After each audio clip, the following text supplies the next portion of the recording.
خواب دیکھ کر کے آئے کہ میرا حج قبول نہیں ہوا۔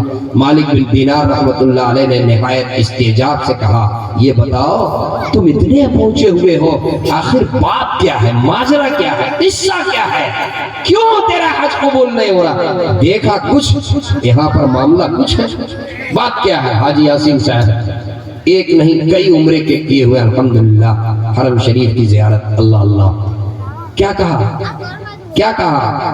کیا معاملہ ہے؟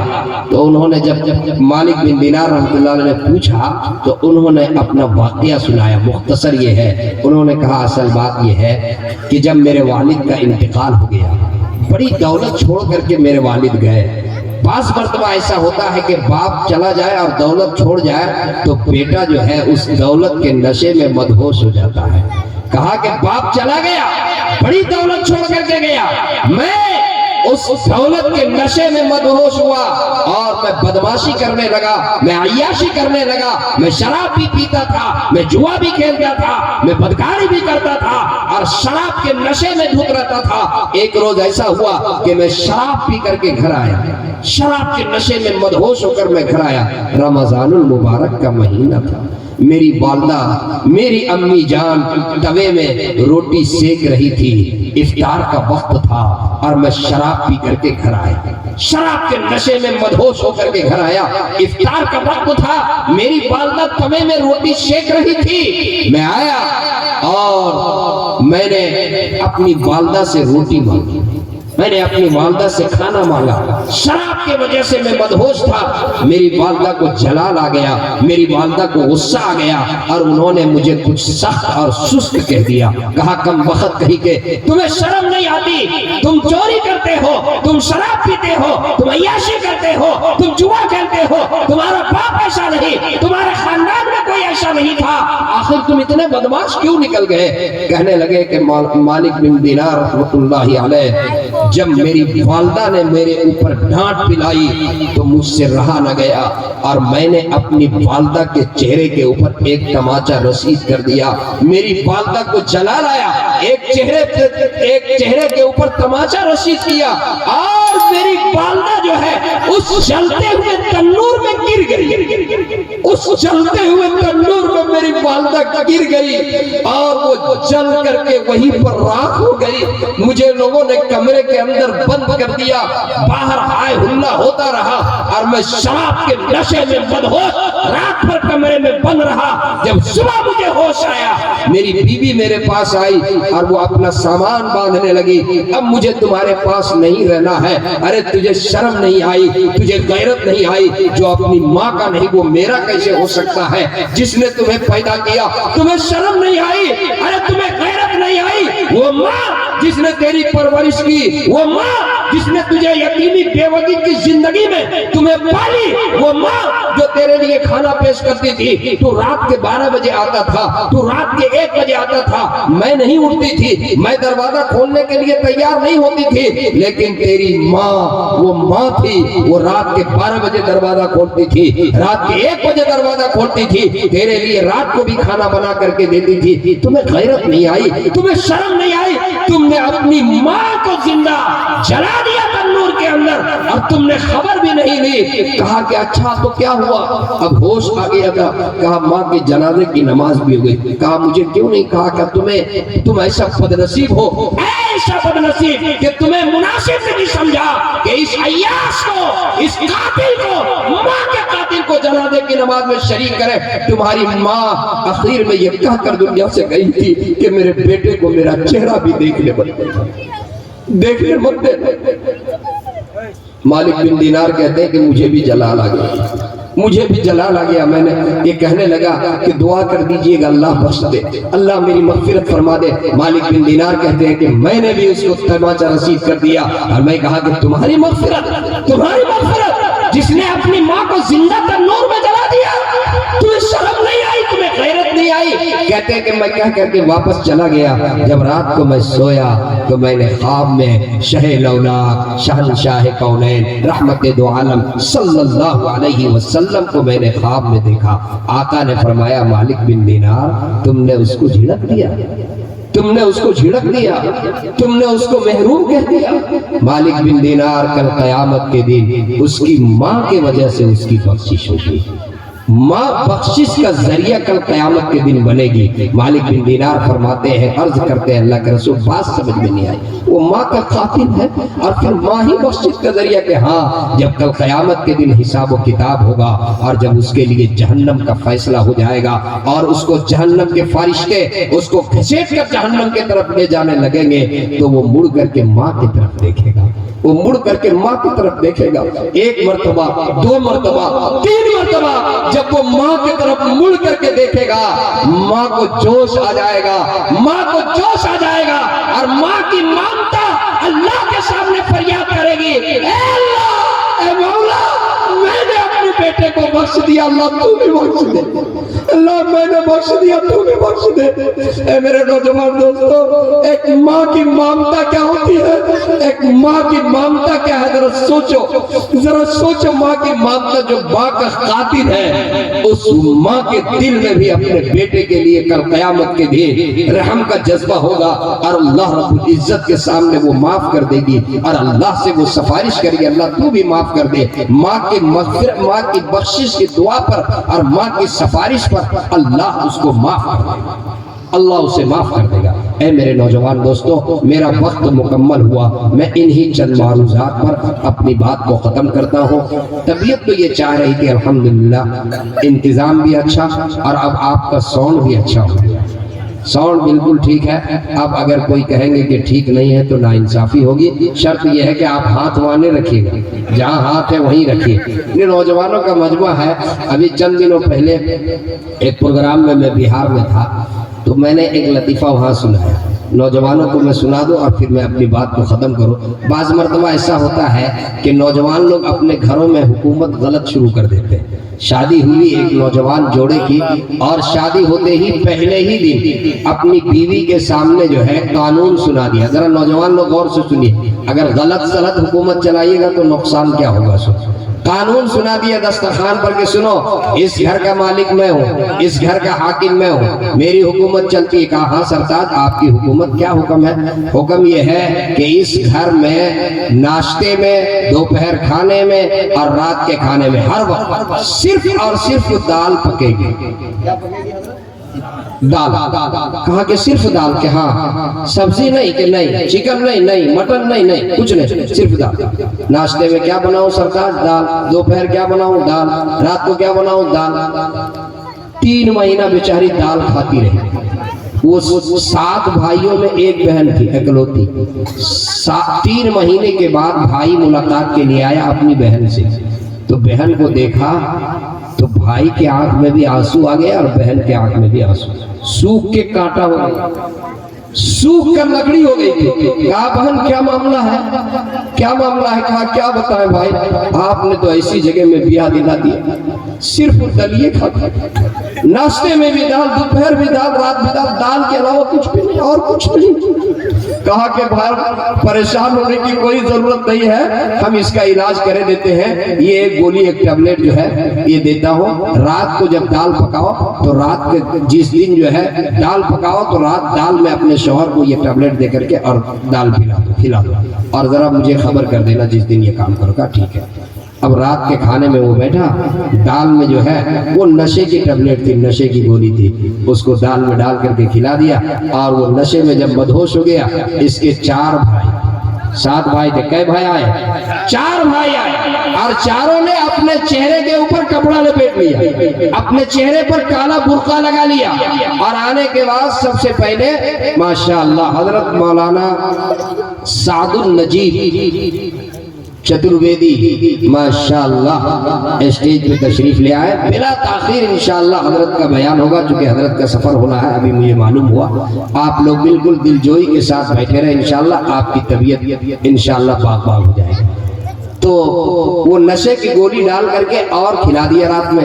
چاروں بھائی آئے, انہوں نے اپنے چہرے کے اوپر کپڑا لپیٹ لیا اور جس چارپائی پہ وہ لیٹا ہوا تھا, چونکہ وہ نشے میں تھا, پہلے اس چارپائی پر اس کو کفن میں لپیٹ دیا, اس کو کفن میں لپیٹ دیا اور اس کا کمرہ بدل دیا. اس چارپائی کو اس کمرے سے اٹھا کر کے اور لے جا کر کے دوسرے کمرے میں رکھ دیا.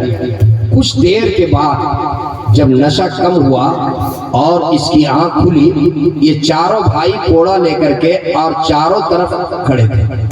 اس کی آنکھ کھلی, اٹھ کے بیٹھا, دیکھا کہ یہ میرا کمرہ نہیں ہے اور میرے اوپر کفن لپٹا ہوا ہے اور سامنے چار لوگ ہیں اور چاروں میں سے کسی کو پہچانتے نہیں. تو اس نے کہا کہ تم لوگ کون ہو اور میں کہاں ہوں؟ کہا کہ سنو, اب تو دنیا میں نہیں ہے, تو مر چکا ہے. اب تو دنیا میں نہیں ہے, تو مر چکا ہے. اب تیرا حساب و کتاب شروع ہونے والا, اب تیرا حساب و کتاب شروع ہوگا. سب سے پہلے تم یہ بتاؤ کہ تم نے کیا کیا کھایا دنیا میں؟ کہا کچھ نہیں کھایا, صرف دال, صرف دال. کہا یہ بتاؤ کہ چکن کھایا کہ نہیں کھایا؟ کہ نہیں ہم صرف دال کھایا. کہا کہ 50 کوڑا اس کو مارو. ایک فرشتے سے کہا اس کو 50 کوڑا مارو, اللہ کی نعمت چکن کیوں نہیں کھایا؟ دوسرے سے پھر پوچھا یہ بتاؤ کہ کبھی سبزی, ہری سبزی کھائے کہ نہیں؟ کہ نہیں صرف دال. کہا 50 کوڑا مارو. کیوں نہیں کھایا؟ انڈا کھایا؟ نہیں. 50 کوڑا مارو. مٹن کھایا؟ نہیں. 50 کوڑا مارو. اب 50 کوڑا, 5 کوڑا تو آدمی ایسے ہو جاتا ہے. 200 کوڑے لگے. اب وہ 200 کوڑے لگنے کے بعد پھر جیسے تھا ویسے ہی صبح 10 بجے بیگم آئی. کہا اٹھیے گا نہیں, ناشتہ نہیں کیجیے گا؟ ارے اٹھیے ناشتہ کیجیے. کہا کہ ہاں ناشتہ تو کریں گے, لیکن سنو. کہا کہ جا رہے ہیں آپ کے لیے اسپیشل فرائی گھی میں یہ کر کے اور دال آپ کے لیے لے کر کے آتے. ارے دال نہیں پکانا, دال کا آداب بہت سخت ہے, دال کا آداب بہت سخت ہے. آج رات میں جو ہے مجھے آداب ہو چکا, اس لیے آپ دال نہیں پکائیں گی گھر پر. ہاں ماشاءاللہ یہ نوجوانوں کا مجمع ہے. میں آپ نوجوانوں کو یہ پیغام دے کر کے جا رہا ہوں. میں نے اپنی گفتگو جہاں سے شروع کی, پیارے آقا صلی اللہ علیہ وسلم سے سچی محبت, سچا تعلق, آقا کی سنت کے مطابق زندگی گزارے گا انشاءاللہ. ہاتھ اٹھا کر کہیے انشاءاللہ. اب حضرت مولانا تشریف لا چکے ہیں. مجمع بہت مرتب ہے. مولانا کا بلا تاخیر خطاب ہوگا. اللہ رب العزت اس آج کے اس جلسے کو کامیاب کرے, اور جو ہمارے داعی ہیں حافظ صاحب اور حضرت مولانا کے معرفت سے میں آیا تھا جو اس جلسے کے منتظم ہیں, اللہ تبارک و تعالی سب کی محنت کو قبول فرمائے. وما توفیق الا باللہ.